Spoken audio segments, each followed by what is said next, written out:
Subscribe कीजिए दोस्तों हमारे चैनल को। नोटिफिकेशन पाने के लिए बेल आइकन को प्रेस कीजिए। देखो बच्चों, ऑनलाइन क्लासेज में आपका स्वागत है। आज हम क्लास 7 में लेसन नंबर 7 का अध्ययन करेंगे। मानवीय पर्यावरण, बस्तियां, परिवहन और संचार। बस्तियां के लिए कौन सा आदर्श प्राकृतिक दशाएं होनी चाहिए, उसके बारे में, और परिवहन के बारे में और संचार के बारे में इस पाठ में अध्ययन करेंगे। वे स्थान जहां भवन अथवा बस्तियां विकसित होती है उसे बसाव या स्थान कहते हैं। बसाव स्थान कहते हैं। अब उसके बाद बात आती है कि आदर्श बसाव के लिए स्थान चयन करने के लिए प्राकृतिक दशाएं कौन कौन सी होनी चाहिए। आदर्श बसाव के लिए जहाँ सारी चीजें अनुकूल हो उसे आदर्श बसाव कहते हैं। जैसे अनुकूल जलवायु होनी चाहिए, वहाँ के अनुरूप जलवायु होनी चाहिए। उसके बाद जल की उपलब्धता होनी चाहिए, क्योंकि आपको पता है जल ही जीवन है। जल जीवन जीने के लिए वेरी इंपॉर्टेंट है। जल की उपलब्धता होनी चाहिए। उपयुक्त भूमि होनी चाहिए जिसपे आप कृषि कर सके। भूमि भी अच्छी होनी चाहिए ताकि आपका जीवन यापन हो सके। उसके बाद उपजाऊ मिट्टी होनी चाहिए। मिट्टी कैसी होनी चाहिए? उपजाऊ, जहाँ पर आपकी फसल अच्छी तरह हो सके, अच्छी पैदावार निकल सके।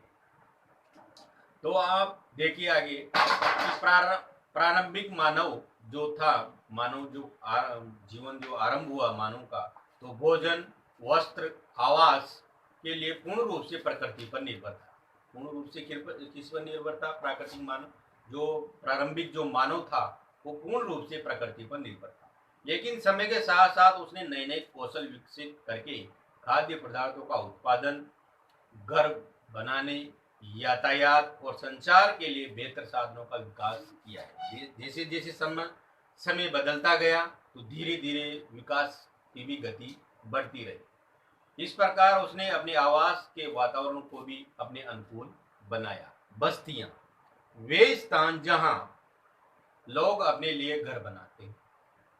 प्रारंभिक मनुष्य वृक्षों और गुफाओं में निवास करते थे। जो आपने सुना हो आदि मानव के बारे में, वो कहाँ निवास करते थे? केवल वृक्षों और गुफाओं में निवास करते थे। जब उन्होंने फसल उगाना आरंभ किया तो उनके लिए एक जगह स्थायी घर बनाना आवश्यक हो गया। बस्तियों का विकास नदियों घाटियों के निकट हुआ, क्योंकि जल, जहाँ आपने कौन सा भी बड़ा शहर या गांव कोई भी ले लो आप, वो आपको जल का कोई ना कोई संसाधन जरूर होगा। या नदी होगी, झील होगा, या कोई भी साधन हुआ होगा, पर उसके आसपास ही आपको बस्तियां मिलेगी, क्योंकि जल जीवन जीने के लिए वेरी इंपॉर्टेंट है। उसके बाद देखिए आप, क्योंकि वहाँ पर्याप्त मात्रा में जल उपलब्ध होता है, भूमि उपजाऊ होती है, जल जहाँ रहता है। व्यापार, वाणिज्य, विनिर्माण के विकास के साथ मानव बस्तियां बड़ी होती चली गई। नदी घाटी के निकट बस्ती पनपने लगी, वह सभ्यता का विकास हुआ। आपको सिंधु, किर्गिज, नील, यांग ही नदियों के किनारे विकसित हुई सभ्यताओं के नाम। बस्तियां स्थायी और स्थायी। बस्तियां जो होती है, एक तो स्थायी बस्ती होती है, एक होती है अस्थायी बस्ती। जो बस्तियां कुछ समय के लिए बनाई जाती है वो अस्थायी बस्ती कहलाती है। जो जिसे जो स्थानांतरित कृषि होती है उन लोगों के लिए जो बस्तियां होती है वो अस्थायी बस्तियां होती है। वो कुछ समय के लिए वन को वहां साफ करते हैं, वहां खेती करते हैं, उसके बाद फिर वो आगे चले जाते हैं, तो ये अस्थायी बस्ती हुई। उसके बाद घने जंगल, गर्म और ठंडे रेगिस्तान, पर्वतों के निवास अक्सर अस्थायी बस्तियों में रहते हैं। अक्सर अस्थायी बस्तियों में रहते हैं वे आखेट, आखेट यानी शिकार करना, संग्रहण, स्थानांतरित कृषि हेतु प्रवास करते हैं। यदि भी अधिकांश बस्तियां आज स्थायी बस्तियां बन चुकी हैं। इन बस्तियों में लोग रहने के लिए घर बनाते हैं, अच्छे अच्छे घर बनाते हैं, कच्चे और पक्के। अब आगे देखिए आप, एक उदाहरण दिया है इसमें। मेरी का जन्मदिन था, केक काटने के लिए वह अपने मित्रों के साथ गुरप्रीत की प्रतीक्षा कर रही थी। आखिरकार थकी, कांचती और हाँफती हुई गुरप्रीत पहुंची वहां पर। उसने बताया कि अत्यधिक यातायात जाम था।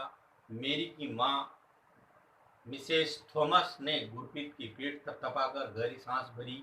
ओह, हमारे शहर में बहुत ज़्यादा प्रदूषण भी है। ये मेरी और उसकी जो सहेली थी गुरप्रीत, उसके बारे में बातचीत चल रही है। ये प्रदूषण के बारे में बता रहे हैं। प्रसाद हाल में ही गांव से आया था। उसने पूछा कि शहरों में इतना प्रदूषण और यातायात जाम क्यों होता है। ये क्वेश्चन आपके सामने भी है कि शहरों में इतना प्रदूषण और यातायात जाम क्यों होता है। शहरों में बढ़ती हुई आबादी के कारण दिन प्रतिदिन वाहनों की संख्या बढ़ती जा रही है। मेरी के पिता मिस्टर थॉमस ने कहा। मेरी ने पूछा, जब लोग शहर में क्यों आते हैं। फिर उसने क्वेश्चन किया कि लोग शहर में क्यों आते हैं। उसने माँ ने उत्तर दिया कि वो नौकरी, बेहतर शिक्षा के लिए, रोजगार के लिए, चिकित्सा सुविधाओं के लिए, अच्छी शिक्षा के लिए शहर में आते जाते रहते हैं। मिस्टर थॉमस ने कहा, यही कारण है कि अत्यधिक संख्या में गंदी बस्तियां और अवैध कब्जे वाली बस्तियों दिखाई देती है। यही कारण है कि शहरों में अधिक गंदी बस्तियां और अधिक लोग दिखाई देते हैं। जहां पर भीड़ भाड़ व अवस्थाधारी परिस्थितियों में रहते हैं। शहरों में जल और विद्युत की कमी एक सामान्य समस्या है। प्रसाद ने कहा, हमारे गांव में बड़े सिनेमाघर, अच्छी सुविधाएं वाले स्कूल और अच्छे अस्पताल नहीं हैं। लेकिन हमारे गांव में बहुत सारी खुली भूमि है, सांस लेने के लिए ताजी हवा है। ये गांव के वातावरण के बारे में बात हो रही। जब मेरे दादा बीमार थे तो उनको शहर के अस्पताल में लाना पड़ा था। ऊपर दिए गए संवाद से, अब ऊपर दिए गए जो संवाद है, ऊपर जो बात चली है, विभिन्न चित्रण हमारे सामने आते हैं। एक तो शहर का और एक गांव का। कुछ लोगों ने शहर के बारे में बताया, कुछ लोगों ने गांव के बारे में बताया। ग्रामीण और शहरी बस्तियों के बारे में उन लोगों ने बात की। गांव ग्रामीण बस्ती होती है जहां लोग कृषि, मत्स्य पालन, वानिकी, दस्तकदारी, पशुपालन संबंधित कार्य करते हैं। ग्रामीण बस्ती सघन या प्रकीर्ण हो सकती है। सघन बस्तियों में घर पास पास बने होते हैं। प्रकीर्ण बस्तियों में लोग दूर दूर तक व्यापक क्षेत्रों में फैले हुए होते हैं। इस प्रकार की बस्तियां मुख्यतः पहाड़ी क्षेत्रों में, घने जंगल, अति विषम जलवायु वाले क्षेत्रों में पाई जाती है। ग्रामीण क्षेत्रों में अधिकतर अपने पर्यावरण के अनुकूल घर बनाती है। अत्यधिक वर्षा वाले क्षेत्रों में ढाल वाली छत बनाते हैं। जिन स्थानों पर वर्षा समय समय पर जल का जमाव होता है वहां प्लेटफॉर्म अथवा स्टॉल घर बनाए जाते हैं। गर्म जलवायु वाले क्षेत्रों में मिट्टी की मोटी दीवार वाले घर बनाए जाते हैं। जैसे पत्थर, फंक, चिकनी मिट्टी और तण आदि उपयोग घर बनाने में किया जाता है। नगरीय बस्तियों में नगर छोटे और शहर उससे बड़ी बस्तियां होती है। नगरीय क्षेत्रों में लोग निर्माण और व्यापार सेवा में कार्यरत होते हैं। अपने राज्यों में कुछ गांवों और नगरों और शहरों के नाम देखिए अब आप। उसके बाद अपन जिस टॉपिक पे बात करेंगे वो है परिवहन। परिवहन लोगों और सामान के आवागमन के साधन होते हैं। परिवहन लोगों और सामान के आवागमन के साधन होते हैं। पुराने समय में अधिक दूरी की यात्रा करने में अत्यधिक लोग समय लगता था, बहुत ज़्यादा समय लगता था। अगर एक स्थान से दूसरे स्थान पर जाना है या यात्रा करनी है तो उससे बहुत ज़्यादा समय लगता था। उस समय लोग पैदल चलते थे, बहुत दिनों तक पैदल चलते थे। अपने सामान को ढोने के लिए पशुओं का उपयोग करते थे। पहिए की खोज से परिवहन आसान हो गया। पहिए की खोज जब से हुई उससे बाद परिवहन अच्छा, सुलभ और साधन हो गया। समय के साथ साथ परिवहन विभिन्न साधनों का विकास होता चला गया। लेकिन आज भी लोग परिवहन के लिए विभिन्न पशुओं का उपयोग करते हैं हमारे देश में। अब देखिए आगे आगे देखिए, हमारे देश में सामान्यतः गधे, खच्चर, बैल, ऊंट आदि का उपयोग परिवहन के रूप में किया जाता है। सामान लाने और ले जाने के लिए इन जानवरों का उपयोग किया जाता है। कौन कौन से, जैसे गधा है, खच्चर है, बैल है, ऊंट है, ऐसे जानवरों का उपयोग आज भी परिवहन के रूप में किया जाता है। दक्षिणी अफ्रीका में एंडीज पर्वत के क्षेत्र में लामा का उपयोग उसी तरह होता है जिसे तिब्बत में याक का उपयोग होता है।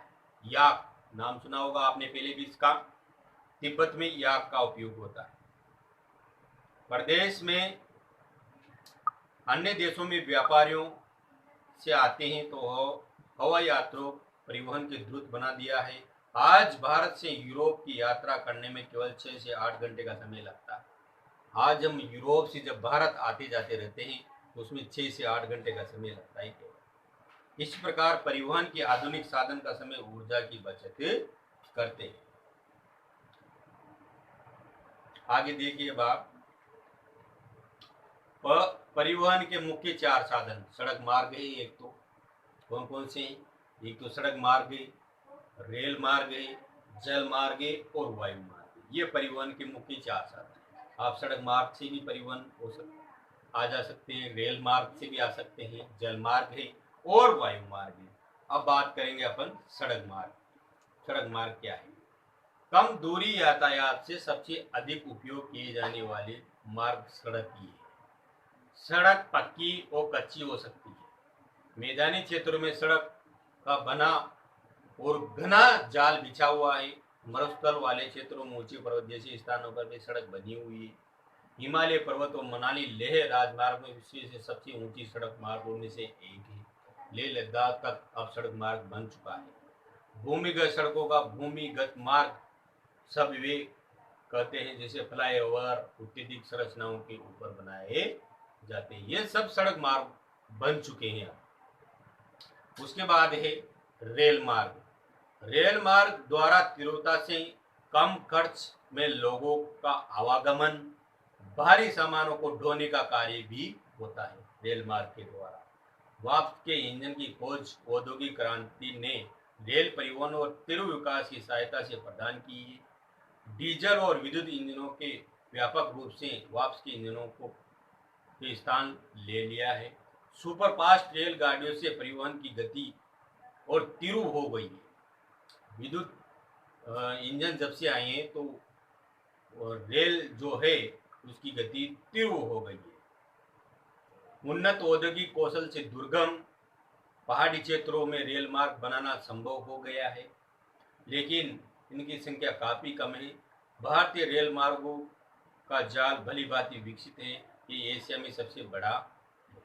तो भारत का जो है वो सबसे बड़ा, एशिया का सबसे बड़ा रेल मार्ग है। उसके बाद आता है आपका जल मार्ग। आगे देखिए आप, देखो बच्चों, आज हमने जो बस्तियां और परिवहन के बारे में जो अध्ययन किया है, कच्ची बस्तियां, पक्की बस्तियां, उसके बाद स्थायी बस्तियां, अस्थायी बस्तियां, उसके बाद जो अपने परिवहन के 4 मुख्य जो साधन है, सड़क मार्ग, रेल मार्ग और जल मार्ग और वायु मार्ग। तो सबसे पहले अपन ने सड़क मार्ग के बारे में अध्ययन किया, उसके बाद रेल मार्ग के बारे में अध्ययन किया। अब अगली वीडियो में हम जल मार्ग के बारे में अध्ययन करेंगे। तो जहाँ तक अपन ने अध्ययन किया इस पाठ को, आप घर पे इसका रिवीजन करें। धन्यवाद।